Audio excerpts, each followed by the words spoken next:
Fala galera, tudo bem? Estamos começando mais um vídeo do canal 303 Fora. Boa noite meus amigos Luiz e Bruno, tudo bem? Temos assunto para falar a respeito do trio de ferro. Ninguém foi bem na rodada do Campeonato Brasileiro, rodada 29 do Brasileirão, faltam 9 para o final. Vamos lá, primeiras considerações de vocês, tudo bem? Fala Tiba, fala Brunão, Luiz falando. Boa noite meus amores. Rodada merda, né? Já vou começar falando isso, rodada merda. Bosta. É isso. Fala galera, tudo bem? Boa noite Tiba, boa noite Luiz. Bom, se o Luiz falou que foi merda essa rodada, o que eu posso falar, né? Mas vamos lá, vamos conversar. Tem bastante assunto mesmo, Tiba, manda ver aí. Bora lá, vamos falar a respeito do trio de ferro. Vamos começar então com o Palmeiras que foi a Bragança Paulista e empatou sem gols com o Red Bull Bragantino, viu o Botafogo vencer o Atlético Paranaense e abrir distância de 3 pontos novamente. Conta pra nós aí, Luiz, como foi o jogo? Pois é, Tiba, o Palmeiras enfrentou o Bragantino aí no final de semana, né? Um jogo que esperava muito mais do Palmeiras. Eu já esperava um jogo difícil, tá? O Bragantino vem numa recuperação, o Bragantino mudou o esquema de jogo, o Bragantino era um time que jogava bem aberto, bem avançado, e agora tá jogando com 5 atrás, 4 no meio e um atacante, né? Tá tentando fazer pontos para sobreviver, para se manter na Série A.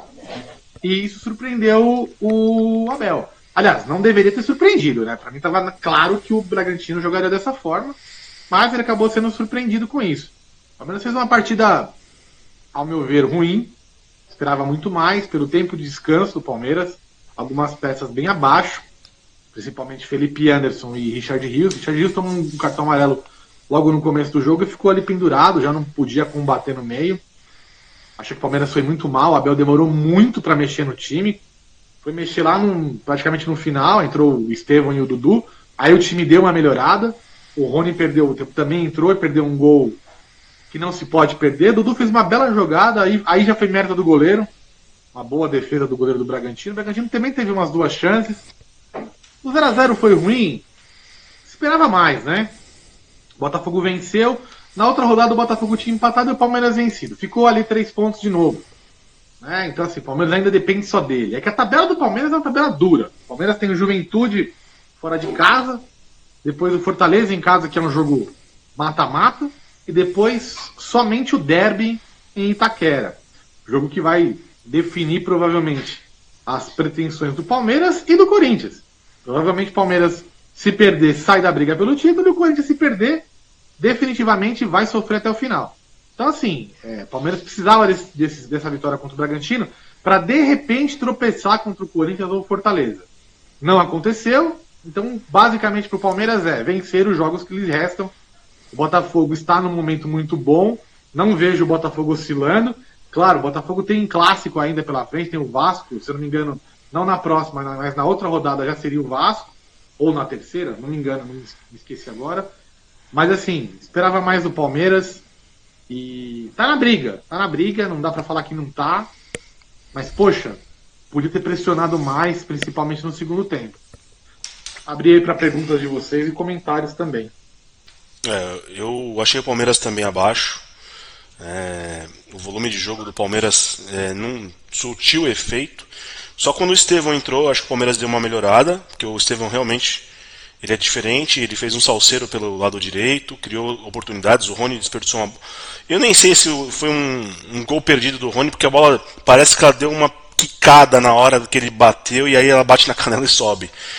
Mas foi uma chance que o Palmeiras desperdiçou, e o Dudu também, né, que furou bizarramente na pequena área, e depois ele ainda exigiu uma grande defesa do Cleiton, mas eu esperava mais do Palmeiras. Mas eu acho que está em aberto. Mesmo o Palmeiras nessa sequência dura que a gente tem observado, eu acho que o Palmeiras ele vai brigar até o final, mesmo com tropeços, possíveis tropeços, como você falou, com relação, por exemplo, ao Corinthians. Eu acho que o Palmeiras ele vai forte e vai disputar o título até o fim. Até porque ele tem um jogo com o Botafogo para fazer ainda. Então, muita coisa pode acontecer nesse contexto. Tem a questão também, né, do Botafogo estar na semifinal da Libertadores. Então, em algum momento, eles vão ter que tirar o pé, né? Mas, assim, tá bem duro. É um campeonato bem disputado entre Palmeiras e Botafogo. Eu confesso que me surpreendi com esse resultado do empate. Achei que o Palmeiras ia vencer de uma certa forma até tranquilo, né?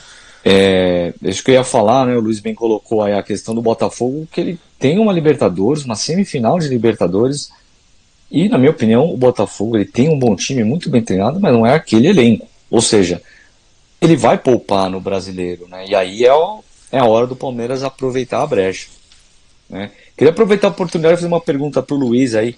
O que ele tem achado do lateral direito, o argentino Jai? O Jai, ele vem apoiando bem, mas às vezes é um pouco afobado na defesa. É muito novo, está em processo de adaptação. Tá? Eu não vou nem cobrar o Jai nesse momento. Dá para ver que ele tem qualidade. É um jogador que o Palmeiras deve colocar no Campeonato Paulista para render, para jogar. Né, mas é um bom jogador. Eu acho que o Abel exagerou um pouco quando contratou ele, né? O Abel fez muitos elogios. Parecia que a gente estava contratando o Cafu argentino. Não é isso. É um jogador bom, deve evoluir. Semelhante ao Piquerez, tá? Quando o Piquerez chegou, tinha o mesmo padrão do Giai, foi evoluindo. Hoje, o Piquerez faz muita falta ao Palmeiras. Então acho que o Giai também deve evoluir. Né? Mas se esperava, só para vocês terem uma ideia, que o Giai ficasse 6 meses, 1 ano no Palmeiras. Que ele fosse já se destacar e ser vendido para a Europa. Acho que não.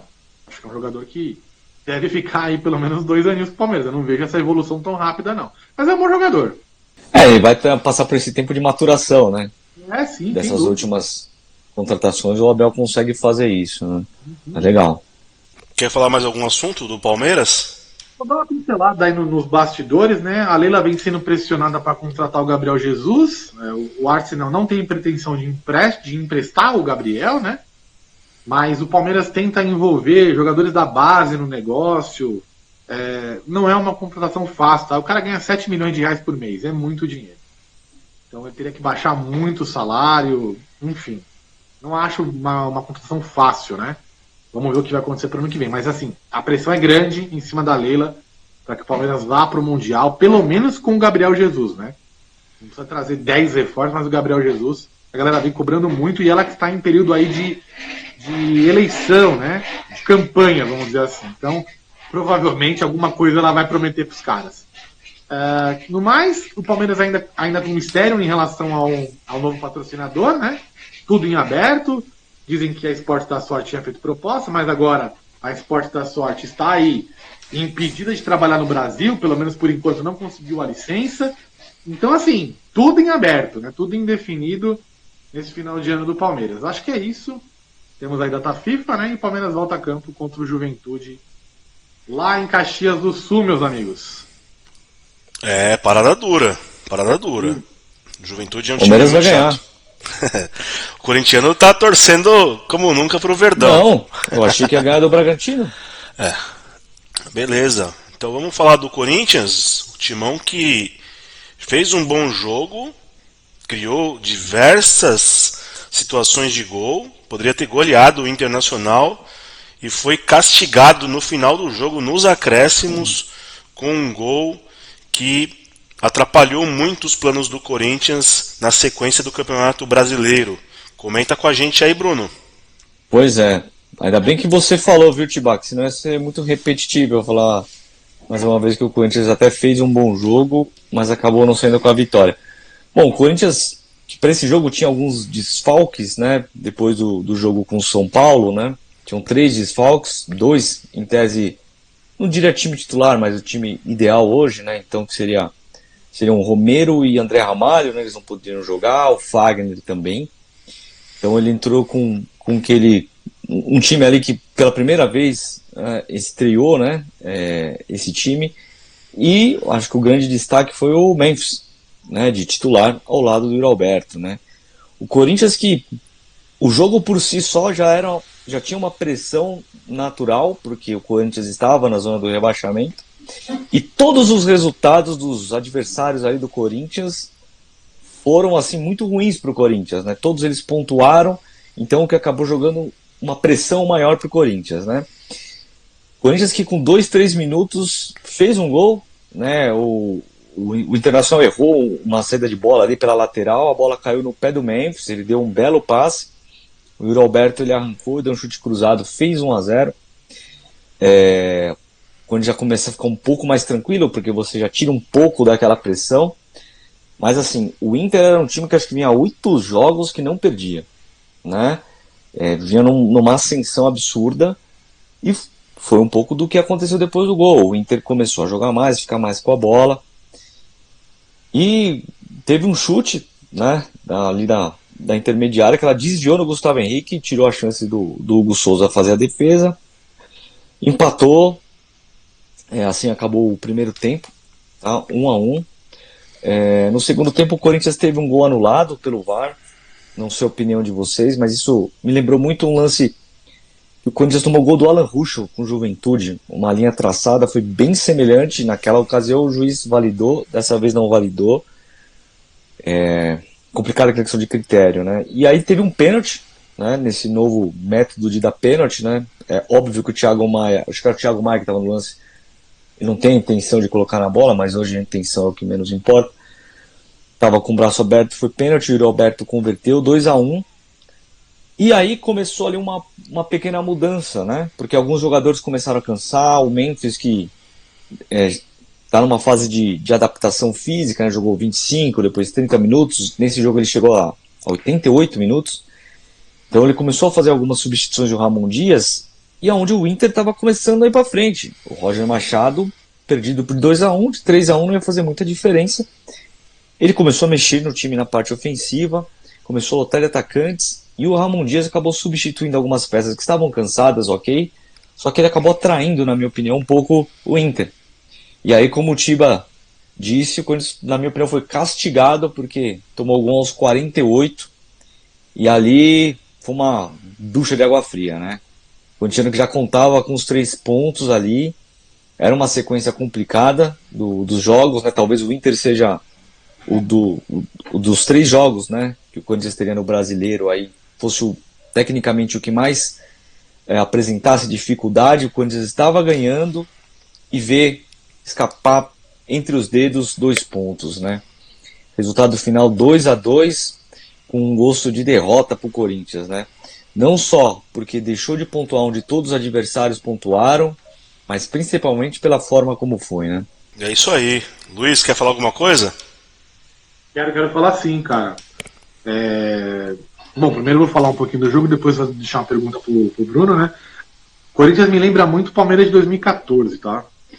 A boa notícia é que o Palmeiras acabou não caindo na última rodada. O Santos acabou vencendo o Vitória, o Palmeiras acabou não caindo, mas me lembra muito.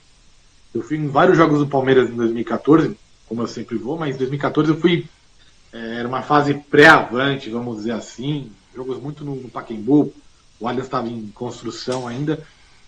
E eu lembro de alguns jogos que o Palmeiras jogou muito, massacrava e tomava um gol no final.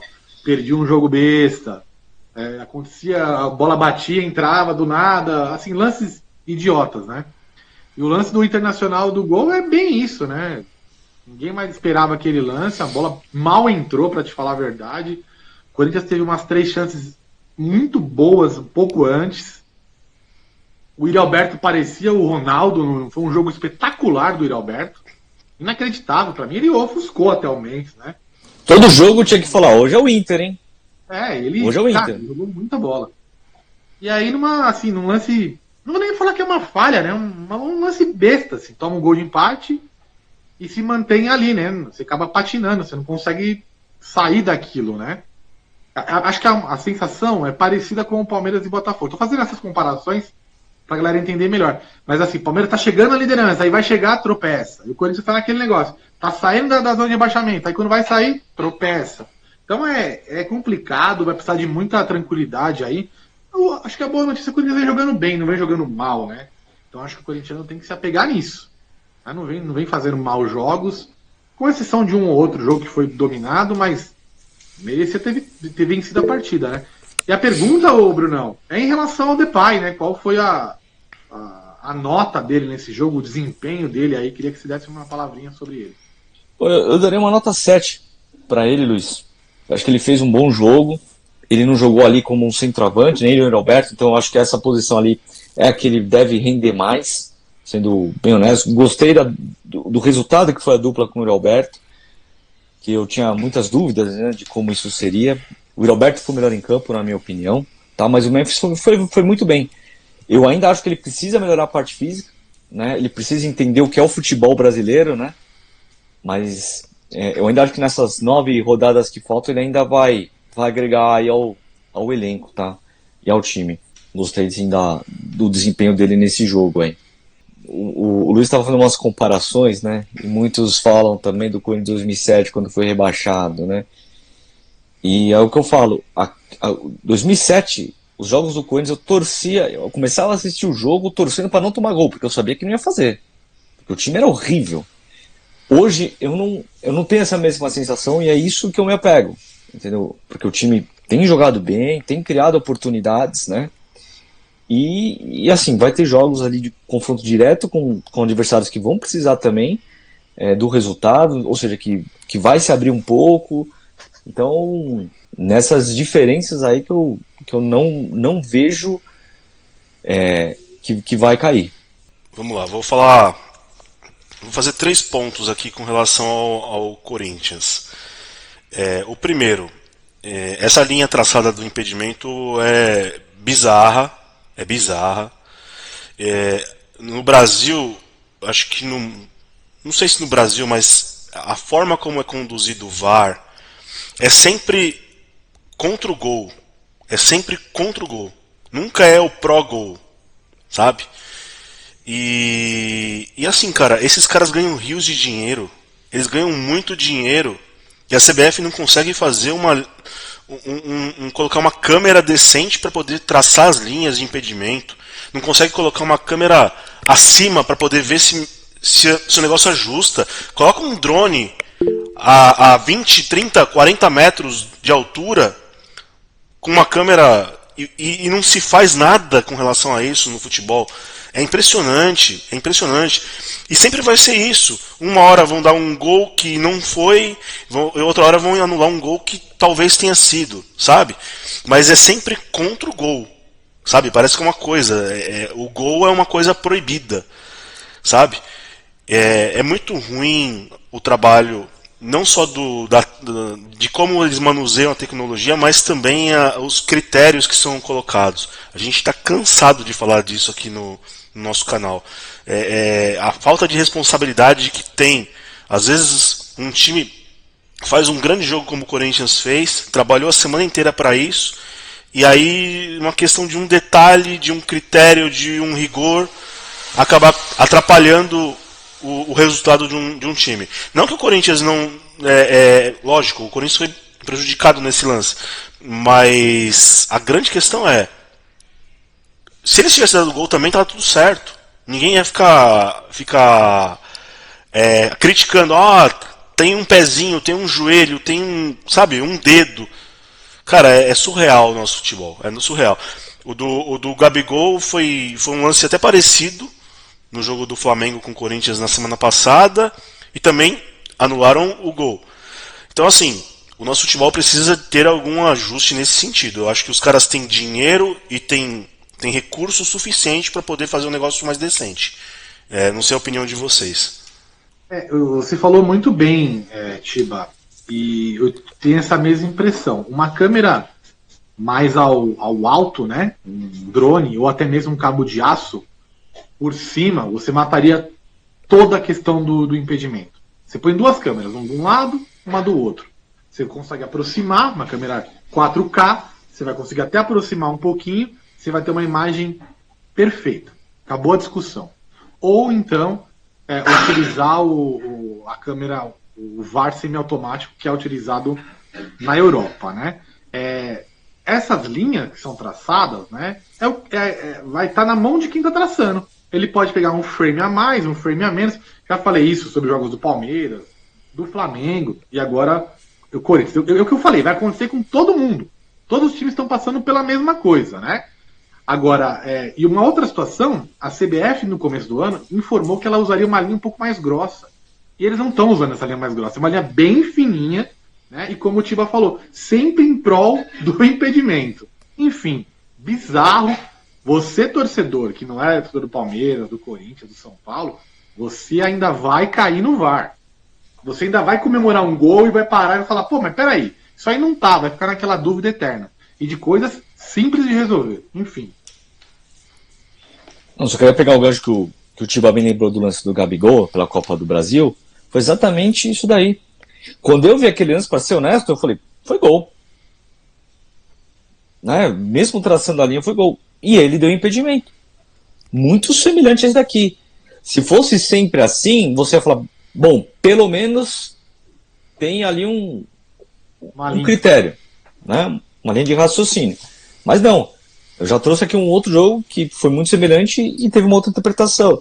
Então, assim, é o que o Luiz também falou. Se você hoje está dando risada do clube A, o clube B, o clube C, o clube D vai passar por isso. Mas cedo uma CIE que já não passou. Para mim, acho que todos já passaram por isso. E se não me engano, na Copa do Mundo, onde teve esse semi-automático, onde começou, né?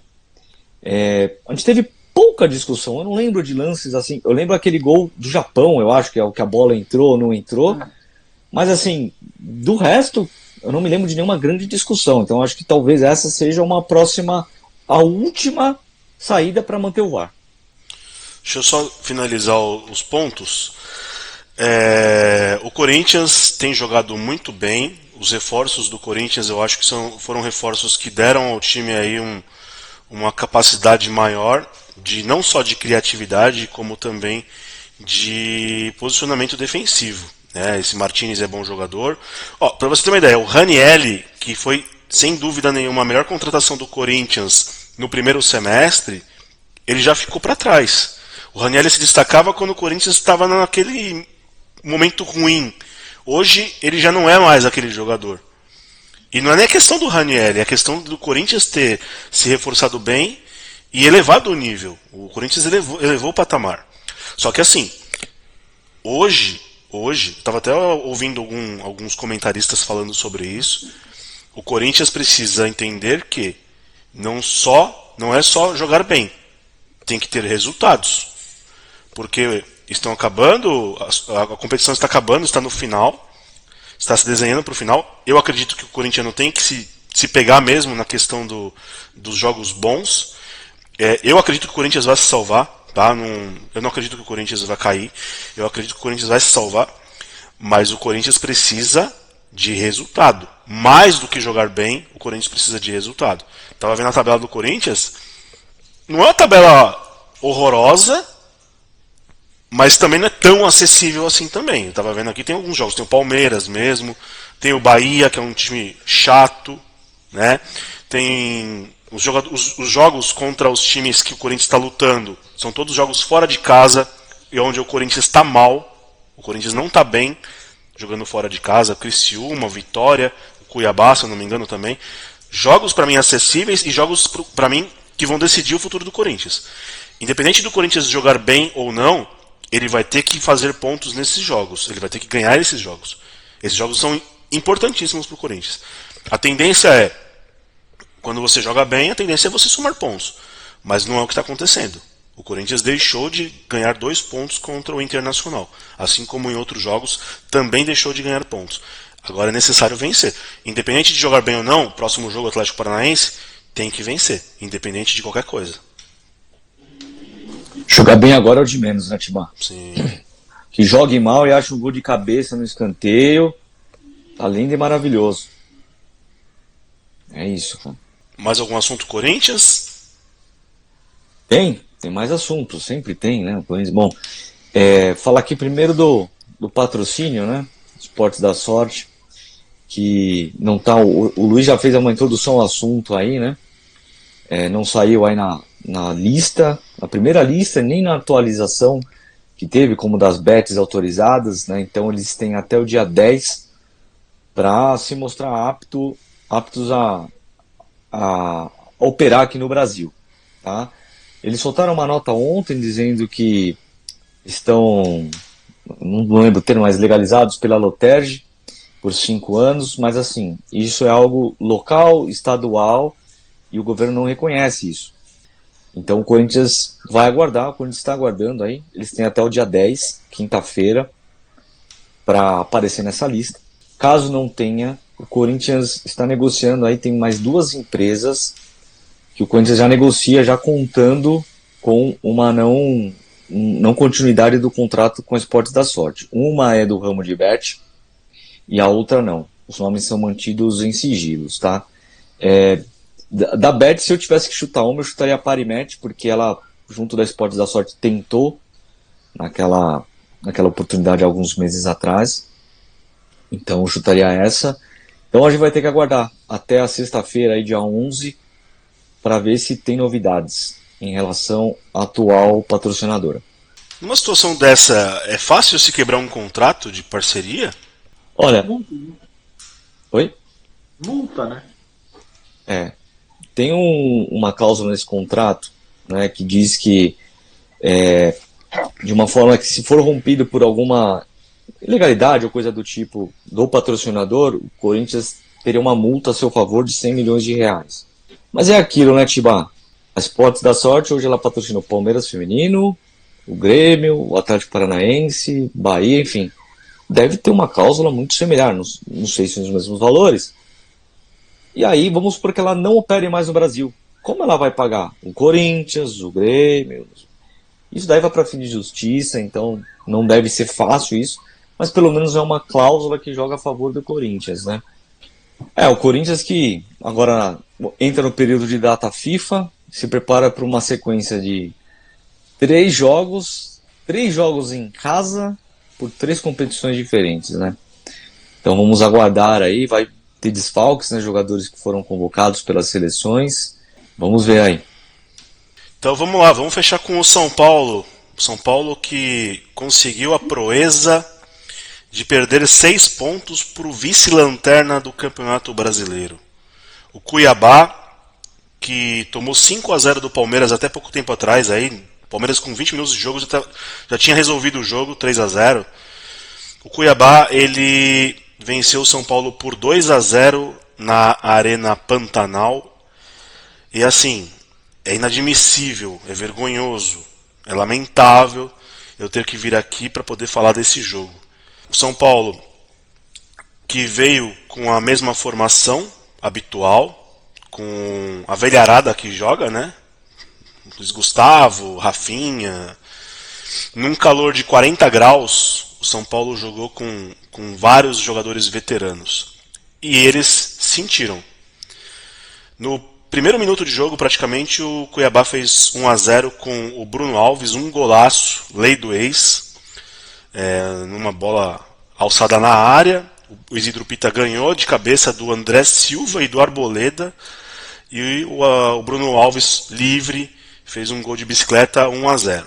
E aí, tudo aquilo que você passou, né, tudo aquilo que você fez de tática, de estratégia para o jogo, acabou. Porque você tem que se lançar ao ataque, você tem que jogar bola, você vai encontrar um time retrancado que está brigando para não cair, então eles vão dar a vida para isso. E o São Paulo, que tem encontrado muitas dificuldades na criação de jogadas, ora com o Lucas, ora com o Luciano. Ainda teve o desfalque do Caleri, que foi um desfalque muito importante. Teve o desfalque do Alan Franco, que também fez muita falta ao time. Então, assim, o São Paulo ele sucumbiu. Ele não jogou, foi apático. Lembrou muito aquele São Paulo do Dorival Júnior do ano passado, que jogava fora de casa de uma maneira modorrenta, horrorosa, patética, que tomou 5-0 do Palmeiras, enfim. Foi um jogo para se esquecer, né? O Rafinha, que tanto tentou perder uma bola na entrada lá da área, ele conseguiu tocar uma bola na fogueira para o Bobadilha. O Lucas Fernandes, ex-São Paulo, desarmou, tocou para o Cleison fez um belo gol, 2-0, e aí matou o jogo. E aí acabar com qualquer possibilidade de chances do São Paulo. São Paulo que seguiu mal no jogo, não teve nada assim que o São Paulo criou para poder tentar descontar. Teve aí um lance só do garoto, do William Gomes, que ele tentou uma jogada pelo lado esquerdo e finalizou mal. Mas assim, time muito abaixo, muito abaixo. O Zubeldia fritado, tá? O Zubeldia tem sido muito contestado pela diretoria, pela alta cúpula do São Paulo. Eu também acho que ele foi mal nessa partida. Acho que o São Paulo poderia mais. Acho que as escolhas dele... Ele tem muitos erros, tá, gente? Não é porque é o Zubeldia, eu gosto dele, eu acho que o trabalho dele, no modo geral, é bom. Mas ele tem muitas falhas. Vou enumerar algumas para vocês aqui. Eu acho que ele aproveita muito mal alguns jogadores que foram colocados como reforços para ele. Caso do Santiago Longo, caso do Marcos Antônio, que eu acho que deveria ter mais minutos. Então, assim, ele tem coisas a ver, a melhorar. Só que, assim, eu vou falar da parte dos jogadores. Todos estão abaixo. Todos. Nenhum está jogando em alto nível. Tirando o Alan Franco. Nenhum está jogando em alto nível. O Arboleda tá mal. O Rafinha péssimo. O Luiz Gustavo péssimo. Vou pegar os mais velhos. O Luciano péssimo. O Lucas Moura péssimo. Não é porque é o Lucas, a gente tem que falar a real. Não está jogando nada. Eles foram determinantes para a eliminação do São Paulo na Libertadores da América. Então, assim, as responsabilidades elas têm que ser divididas. Tá? Eu não sei se vocês viram o jogo ou se fizeram parte do jogo. Acho que o Bruno não viu porque o jogo do Corinthians foi no mesmo horário. Mas quero saber de vocês, o que vocês acham, o que vocês acharam do jogo, aquela porcaria de jogo, e o que vocês acham agora dessa fritura ao Zubeldia. Bom, separei alguns pontos para falar aqui, tá? A torcida tricolor vai ficar com raiva de mim hoje, mas falar real para vocês, o ano de São Paulo acabou, gente. Acabou. O ano de São Paulo acabou naquele pênalti do Botafogo. A hora que aquela bola entrou, acabou. Não tem mais clima, jogadores já largaram mão, entendeu? A própria torcida sentiu muito. O ano de São Paulo acabou. Infelizmente é real. Acho que São Paulo vai ter que fazer muito esforço aí para terminar com vaga na Libertadores direta. Corre risco sim de ir para uma pré-Libertadores, tá? Segundo ponto, eu vi o Tiba falando aí do Zubeldia fritado, que o Zubeldia merece críticas. Na boa, cara, quem é o Zubeldia? O que ele ganhou aí no São Paulo? Nada. O Zubeldia, desculpa, tricolor, é um nada. Ele foi bem em alguns jogos, mas assim, eu não vejo essa áurea protetora no Zubeldia, não. Onde eu quero chegar? Ele é ruim? Não. Ele é um bom treinador. Mas essa história do Boca Juniors parece que mexeu com o cara. Ele sente que não está muito respaldado pela diretoria de São Paulo. Então, assim, caminha para uma saída do Zubeldia, tá? Mais 2 jogos mal aí, eu acho que ele vai embora. Infelizmente, acho que é um cara que tem potencial, mas acho que ele é muito endeusado sem motivo, tá? Outro ponto, e até já fica a pergunta pro Tiba, o Galopo subiu? Eu queria o Galopo no Palmeiras, pra te falar a verdade, viu? Acho que é um belo jogador que tá perdido aí. É igual o Garro. O Garro tava perdido lá, o Corinthians, pum, baixou o cara certo. Esse Galopo aí, qualquer time grande que ele entrar, ele vai jogar. Ele é um belo... Ó, o Bruno tá concordando comigo. Então, assim, torcedor tricolor, esse final de ano é torcer pra conseguir chegar na Libertadores. Mas, na minha opinião, o ano acabou. Desculpa, Tiba. Demorei aí, mas essa é a minha ideia. E já fica a pergunta do Galopo. Vamos lá, vou responder do Galopo. O Galopo, ele teve dificuldades com o Rogério Ceni e tem dificuldades com o Zubeldia. Eu não vou falar do Dorival porque na época ele estava lesionado, ficou um tempo fora. O Galopo é um jogador interessante na parte técnica.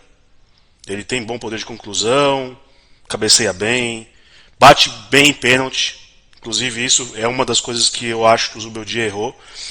Eu não abro mão do Galopo num jogo de Libertadores da América. Ele poderia ter feito a diferença para o São Paulo. Mas o Galopo falta intensidade para ele. Ele não é um jogador de intensidade. E é até curioso porque o Zubeldia, como compatriota dele, eu acredito que ele deveria dar mais até, vamos dizer assim, essa margem da dúvida para ele. Mas não é o que tem acontecido. O Galopo tem ficado fora dos jogos, não sei se está treinando mal, o que está acontecendo. Mas de fato, ele é um jogador interessante, ele é um jogador que pode ajudar o São Paulo, bastante útil. Não deve ficar no clube, ele deve receber propostas. O Galopo só não saiu do São Paulo ainda porque ele, Galopo, vê com maus olhos uma volta para a Argentina. Para ele é como se ele estivesse retrocedendo na carreira.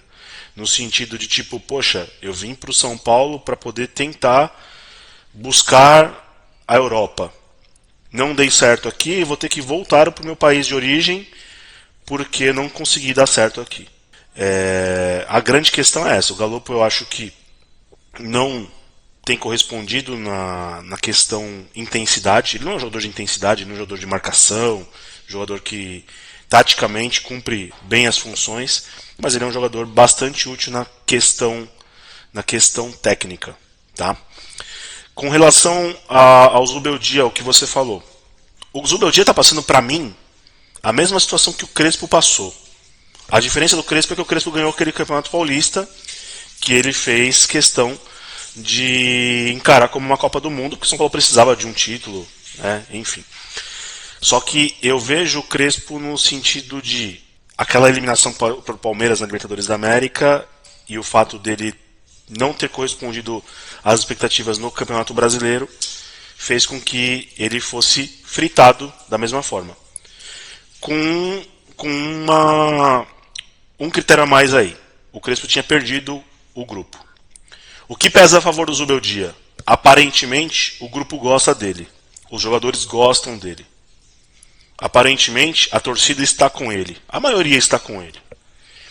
O Zubeldia, ele não tem o prestígio da diretoria. Não adianta o Casares vir falar, ele segue prestigiado. Isso aí é balela. É balela. Quando o cara fala isso é porque é o contrário disso. Ele não segue prestigiado pela diretoria do São Paulo. Colocam ele como o principal culpado ou responsável pela eliminação da Libertadores, e eu discordo. Eu acho que os jogadores eles tiveram toda a culpa, porque o São Paulo teve um match point contra o Botafogo. O Luciano fez o 5º gol de pênalti. Se o Botafogo perde com o Thiago Almada, o São Paulo está classificado. O São Paulo nunca esteve fora do jogo. O Botafogo jogou melhor que o São Paulo? Sim, porque é um time melhor que o do São Paulo. Mas o São Paulo nunca esteve fora do jogo. E a questão da eliminação passa pelos gols perdidos pelo Caleri, pelo pênalti perdido pelo Lucas, pela bola perdida pelo Luiz Gustavo, que gerou o gol do Botafogo. Então, assim, pra mim, é somente os jogadores. O Zubeldia não é um Tele Santana, não é o Pepe Guardiola, ele não é um baita treinador, não. Mas para um time que está tentando se reformular, se modular, que quer um time competitivo, ele está dentro. Ele está dentro. Você vai tirar o Zubeldia do São Paulo, vai trazer quem? Vai trazer o Tite? Vai trazer quem? Quem o São Paulo vai contratar? O time que está precisando reduzir custos. O Zubeldia não é um cara caro. Você vai trazer quem para colocar no lugar do Zubeldia? Isso para mim, vou falar aqui, muitos torcedores do São Paulo pode achar ruim. Isso para mim está cheirando o dedo do Muricy Ramalho. Fazer duas perguntas, uma já puxando o gancho do que o Luiz falou, que era o que eu tinha separado. Olhando a tabela do campeonato e o Zubeldia, você acha que ele tem como motivar o time do São Paulo? E a segunda pergunta é, você acha que o São Paulo corre risco de perder a vaga no G6? Vou responder primeiro a segunda. O São Paulo corre riscos, mas muitos riscos. O São Paulo pode ter aí um ano para ir para a Sul-Americana. O São Paulo corre muitos riscos de perder a vaga. Porque o São Paulo tem aí adversários. O Flamengo já foi, gente. O Flamengo está com a quarta vaga do campeonato. O Flamengo, se ainda vacilarem lá na parte de cima, ele pode ainda brigar pelo título. O São Paulo não pega mais o Flamengo. Então o São Paulo não está mais no G4. A situação para o São Paulo é o Botafogo ser campeão da Libertadores, o Flamengo ganhar a Copa do Brasil para abrir uma quinta vaga para a fase de grupos, de forma direta. Mas a tendência é o São Paulo, numa situação otimista, conseguir uma vaga para a pré-Libertadores. E numa visão, obviamente, pessimista, a Sul-Americana. E o segundo ponto é, sim, eu acho que o Zubeldia ele tem como fazer a motivação, só que vai depender muito do que ele vai se propor a fazer. A primeira situação é, ele não tem mais que contar com esses jogadores, com os cobrões. Desculpa. Rafinha termina o contrato dele agora, o Luiz Gustavo idem. Não tem nem que contar com esses caras mais. Não tem mais nem que contar com esses caras. Tem que usar os jogadores que foram contratados, a molecada, mas não tem que contar com esses caras mais. O Luciano, pra mim, tá? Pra mim, Já deu o que tinha que dar. O Arboleda, pra mim, já deu o que tinha que dar. Sabe? Tem momentos que tem jogadores que são medianos pra bom, que você não adianta mais extrair desses caras. Acabou o ciclo. Pra mim, acabou o ciclo do Luciano, acabou o ciclo do Arboleda, Rafinha nem se fala, acabou a carreira dele, Luiz Gustavo. Tem uns caras que estão fazendo hora extra. Tem fazendo hora extra, você entende? Então, assim, o Lucas Moura, mesmo que ele já tenha 32 anos, sei lá, o Lucas pode ser útil. Mas para um time que está precisando conter os custos futuramente, será que o custo do Lucas, custo-benefício do Lucas vale a pena? 1,5 milhão por mês? Tenho minhas dúvidas. Sabe? Então o São Paulo tem que fazer uma reformulação, mas essa reformulação para mim é do elenco e não do treinador ou da comissão técnica. O Zubeldia precisa esquecer esses caras. Se ele quer ainda alguma coisa no São Paulo, o negócio dele é o seguinte, ó, galera, é o seguinte, eu vou dar chance para fulano, ciclano, beltrano. Não vou contar mais com XYZ. E é isso. Vai ser no final do ano que ele vai ter a oportunidade de fazer um elenco mais a cara dele, né? Porra, falou, virou até uma série, né? Desculpa, tô engasgado, tô entalado. Ontem não ia sair. Ontem não ia sair porque tava ruim da garganta. Eu falei, vou me preparar bem amanhã. Vou preparar bem amanhã porque eu tenho coisa pra falar. Hoje foi podcast do Tiba, genial. Desculpa, desabafo. Não, tinha muita coisa ali, realmente, mas assim, eu tenho dúvidas de como motivar esse elenco. Mas, enfim, vamos ver o que vai acontecer. Né? É o seguinte, é só você colocar os jogadores que precisa colocar. O Marcos Antônio tá pedindo passagem. Você falou, eu vi uma entrevista mesmo do Muricy falando sobre motivação. Eu acho que realmente ele não vai muito com a do Zubeldia, não, tá? Não. Pra fechar. O Muricy, ele foi contrariado. Tanto que ele falou mal do Zubeldia quando ele não aceitou a primeira situação. E depois falou lá o que ele precisa falar. A grande questão não é só essa, não é só o Muricy. Eu não vejo só o Muricy nessa situação.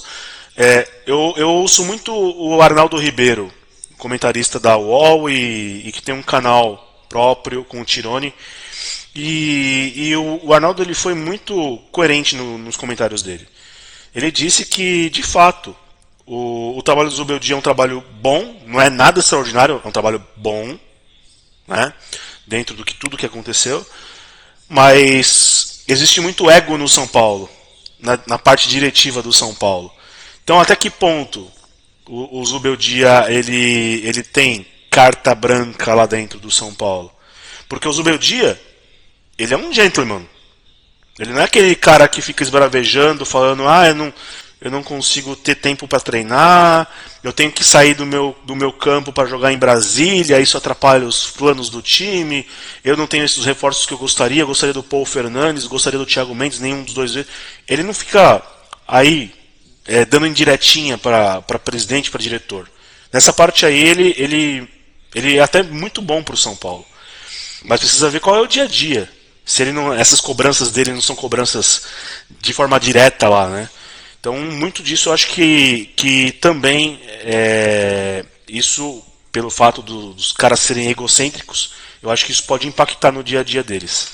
Quer falar da seleção brasileira, Luiz? Bom, Brasil, primeira seleção de futsal, né? Fiz o videozinho lá. O Brasil venceu a Argentina num jogo 2-1, bem apertado, um jogo até chato de ver, né? Um jogo chatinho, esperava mais. O Bruno falou a mesma coisa aqui nos bastidores. Mas o Brasil acabou se sagrando campeão, né? Ex-campeão. A seleção de futebol de campo, vamos dizer assim, volta a campo agora contra o Chile, lá no Chile, né? Estão treinando no Palmeiras. Diversas ausências, né? Muitos jogadores se machucaram. Acho que o Brasil deve vencer o Chile lá, tá? O Chile vindo numa fase muito ruim. Depois o Brasil tem um jogo contra o Peru. Então acho que são 2 jogos para fazer 6 pontos. Não vejo o Brasil perdendo ponto nessa rodada não, aí de data FIFA, meus queridos. Querem dar uns palpites da rodada, nona rodada das eliminatórias? Bora para fechar. Então vamos lá.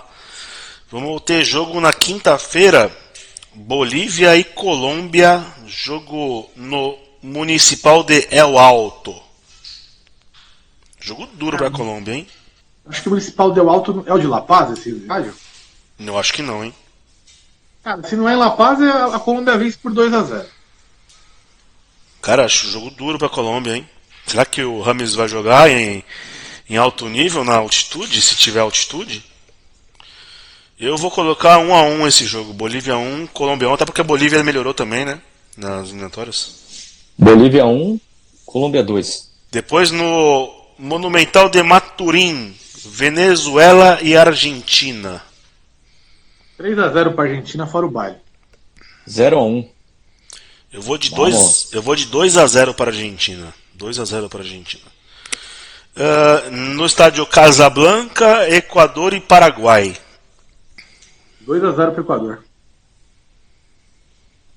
1-0 o Equador. Eu vou de 2-1 pro Equador nesse jogo. E depois o Chile com o Brasil. Jogo na quinta também às 9 da noite. No Nacional de Santiago. Acho que o Brasilzão vence aí 2-0. Chile é muito freguês do Brasil. 1-2. Eu vou de 2-1 pro Brasil também. Acho que o Brasil vence o jogo por 2-1. E pra fechar, Peru e Uruguai, jogo em Nacional de Lima. 0-0. Pulem esse jogo. 1-1 e Uruguai com uma grande... Nos bastidores ali, né? Muita gente falando mal do Bielsa. Tá estranho isso daí. Parece que os jogadores não estão satisfeitos com ele, né? A entrevista do Luizito, né? O Luizito falou mal dele. Parece que até o Canóbio lá, o do Atlético Paranaense, né? Também fez críticas ao Bielsa. Então... Olha, eu acho que vai dar ruim pro Uruguai esse jogo, hein? Eu vou postar em 1-0 pro Peru. Beleza, meus amigos? Fechamos aqui mais um vídeo. Querem falar mais algum assunto?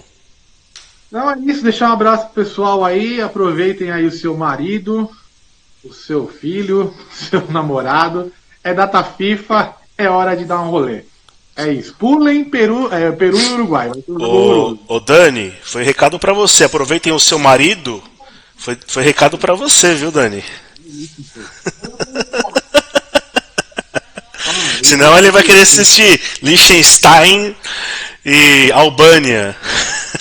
Enquanto ela tá fazendo o cabelinho, eu tô assistindo Noruega e Suécia. É isso. Abraço, gente. Beleza, meus amigos. Boa semana pra vocês aí. Bruno, quer falar? Aproveitar um recado pro Lucas. Lucas que assiste todos os nossos vídeos aí, mandar um abraço pra ele, pro filho dele e pra esposa dele, pra Natália, falar pra ele, deixa o cara, o seu filho vai ser corintiano, tá tudo tranquilo, tá bom? É isso aí, Lucas. Grande abraço, meu amigo. Obrigado aí pela sua audiência, sempre presente com a gente aí, participativo. E é isso aí, tá bom? Meus amigos, ótima noite pra vocês. Você que ainda não se inscreveu, se inscreva no canal, ative as notificações, deixe seu comentário, faça perguntas pro titio Luiz que ele responde, beleza? E tamo junto pro próximo aí. Abraço, meus amigos. Oi, galera. Vai, Corinthians. Tchau, tchau. Valeu.